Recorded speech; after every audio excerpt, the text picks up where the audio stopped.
I think for sure one of the biggest trends that we see in alcohol going on out there is these kind of high-end drinks, the high-end scotches, the high-end vodkas, the high-end rums. Everything's kind of some new boutique-y type alcohol that you're finding at the local liquor store or they're featuring behind the bar.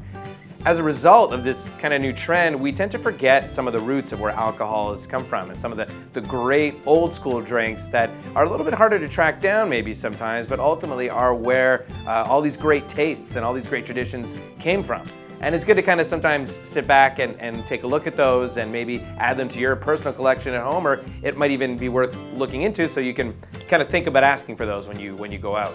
We have a gallery on the site, which you can see in the description below, which talks about top 10 peasant liquors, which is kind of an interesting choice of words, but it does originate from the concept that a lot of alcohols were made from people living in a lower class of life and finding ways to, I guess, get creative and inventive in terms of building businesses, but also ways to maybe just numb their pain in their cultures, if you will. An example of one of these early liquors would be something called Sapporo, which is an early example of grappa, not necessarily made from the grape, but made from the skin of the grape. Harder to track down, but definitely something that we see kind of falling into the background because the more grappa populates, the more some of these maybe original alcohols tend to fade off into the distance, which is a sad thing. So if you can track that down, that would definitely be one worth trying out. If you're feeling a bit more adventurous, there is a South American drink called chicha, which is a corn-based liqueur. And it got its name because it was actually made with the help of South American women who would, I guess, masticate the corn and spit it back into the alcohol. So not for the faint of heart, but definitely something that has roots in history that would definitely be an adventurous move.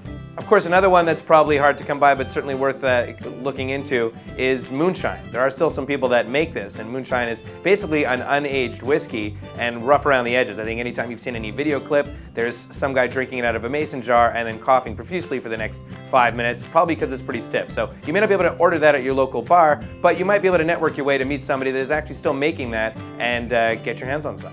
And one other one that's actually kind of interesting worth mentioning is we all go out and order vodka. At least I know I do, but it's definitely one of the more popular drinks out there. But before vodka was around, there was grzelka, which originated in Poland, and that is actually referred to sometimes as the grandfather of vodka, a potato-based drink. And a fun fact about that, it was actually one of the first alcohols to come out with more than 15% concentrated alcohol. So I think we've gotten way past that number recently. But all that to say, there are certainly some great alcohols that you can explore that go beyond the Smirnoffs, the Absolutes, and the Jameson Irish whiskeys that are on your bar. You might have to do a little bit of digging, but sometimes it's worth it because you get to taste some things that have a little bit of history to them.